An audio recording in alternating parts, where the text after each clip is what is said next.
Tingnan natin kung anong weather today.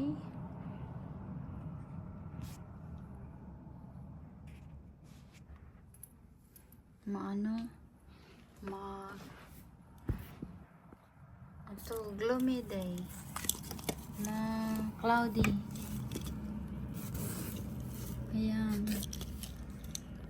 Kahapon maaraw siya. Ngayon, ganyan na ang weather ngayon. For a week daw, sabi. Back to cold. It's like winter. Go-coat ka na naman. Ano ba yan? Ayan. Palipas ng oras, guys. Bababa na ako. Maya-maya magluto ako ng dinner. Hintayin nyo kung anong dinner namin. Masarap. See you sa baba, guys, para makapagluto na ako. Baba na tayo.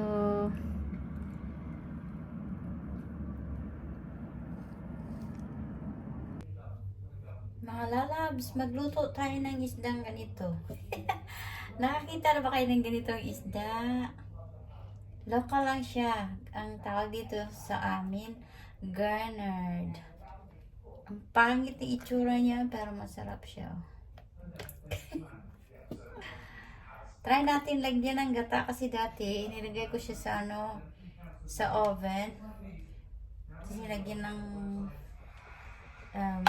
tawag dito.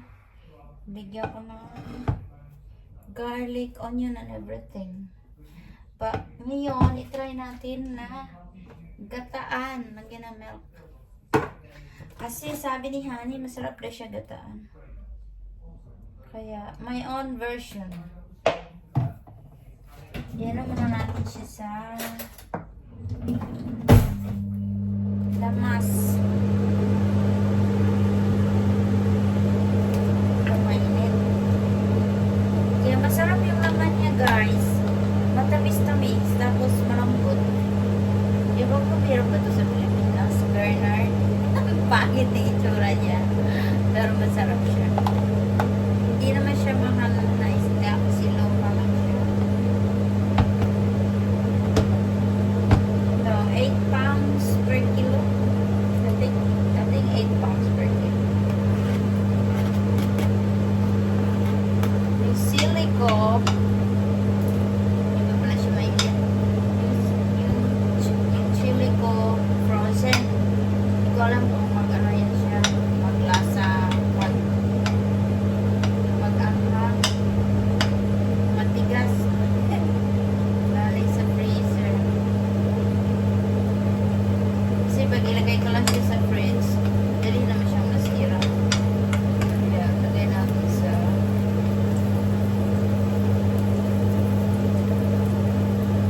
freezer. Kain muna natin yung ating spices. Ginger. Para mabango.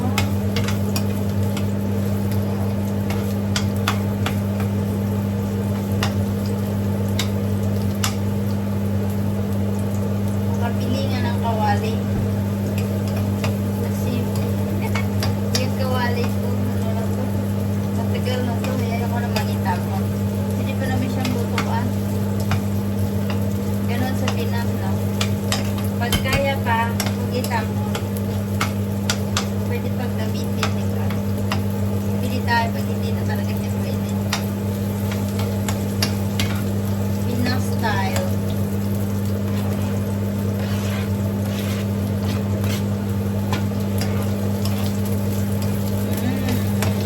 Masarap pag maraming spices.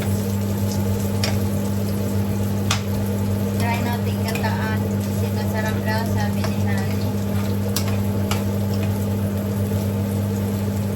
Pinagluto na rin siya ng ganito. Lagyan na ng gata. Mangang-angang.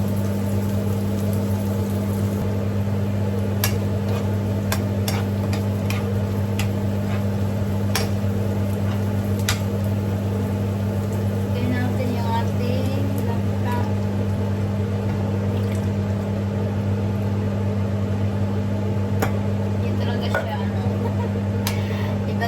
pag nasa lata. At least merong gata. Dali lang naman to siyang maluto, guys.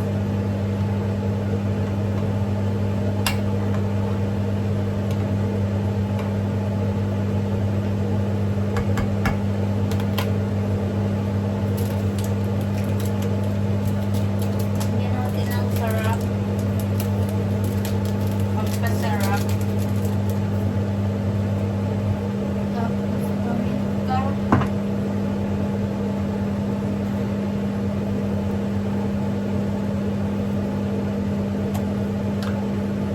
Hugas naman ang kamay. Masarap marami paminta.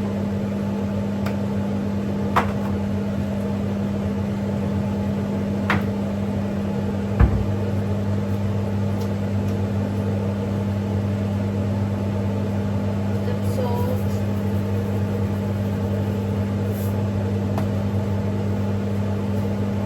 Sorry. Natsig ako sa paminta.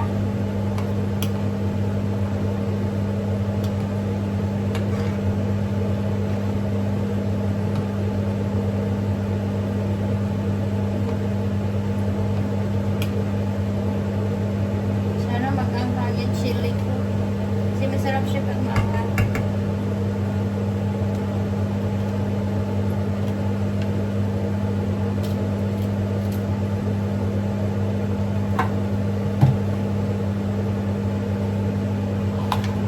Kulog ko ng konti.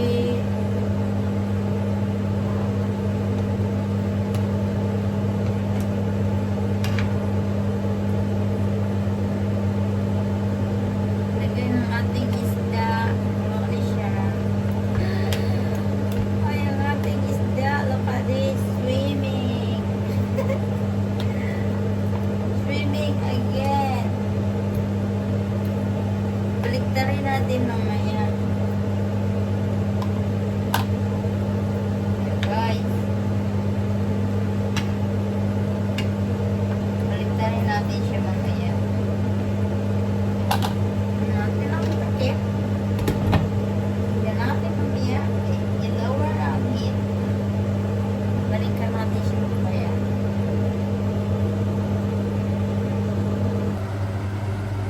Tingnan natin, guys, anong nangyari sa aking ginataang garnard. Bigyan ko siya ng bell pepper. Tsaka some chili. Inano ko na siya. Inaliktad para maluto yung likod niya. Yan.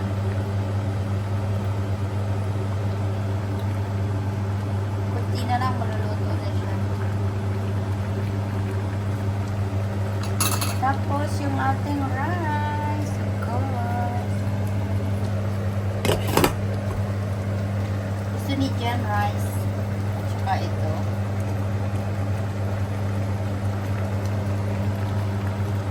Okay, guys, pakulo na siya. Yan natin kumulot. Balikan natin mamaya.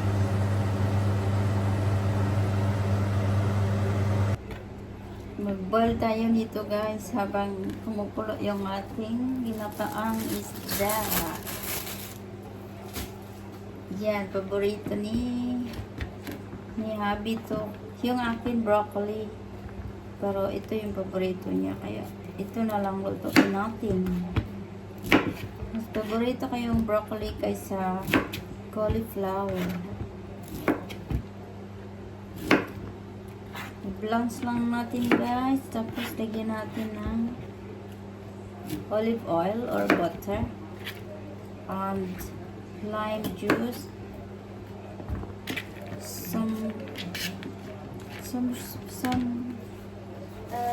paminta at salt.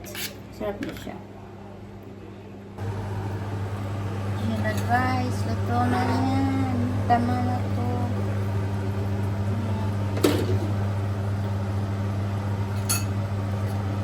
Marami pa siyang gata. Pero pwede niya para meron kang sabaw sa kanin. At niya madali lang kung maluto kasi ano, niya. Very soft. Ano muna ako ng aking broccoli. Lunch mo ngayon. Tsaka yung rice ko. Luto na. Magluto na tayo. Magluto. Mag-ano muna ako dito. Ano po ba ulam nyo? Sa amin yan. Naamoy ko yung chili. Tapos yung broccoli. At yung rice. Yan ang hapunan. Simpleng hapunan. Salamat po sa panonood. Thank you everyone. Love you all mga lalabs ko. Bye!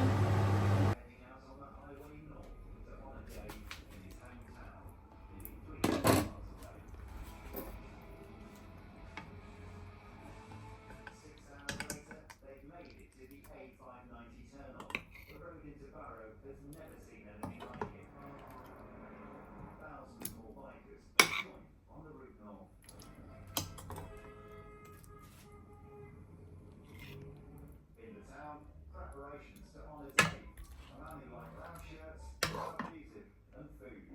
3 boxes ticked then on the town's rugby league ground. Every sport is such a great guy. You know, it's absolutely on it. You know, this is amazing. Don't be speaking with this stuff for this one guy. It's fantastic, isn't it? And everywhere you look in this town, you see the love for one of their own. He's a great fella. He works at a hospital, works in college. Yeah, he's a really good guy. And big loss to the town. When you see him talk to him, you smile.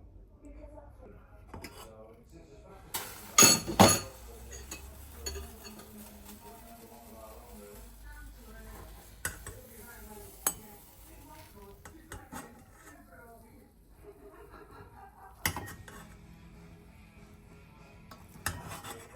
In the saddle, steady progress.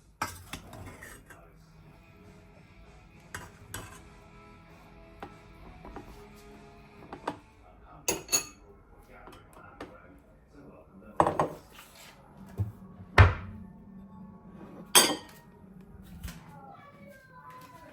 I threw an online with the order of the day.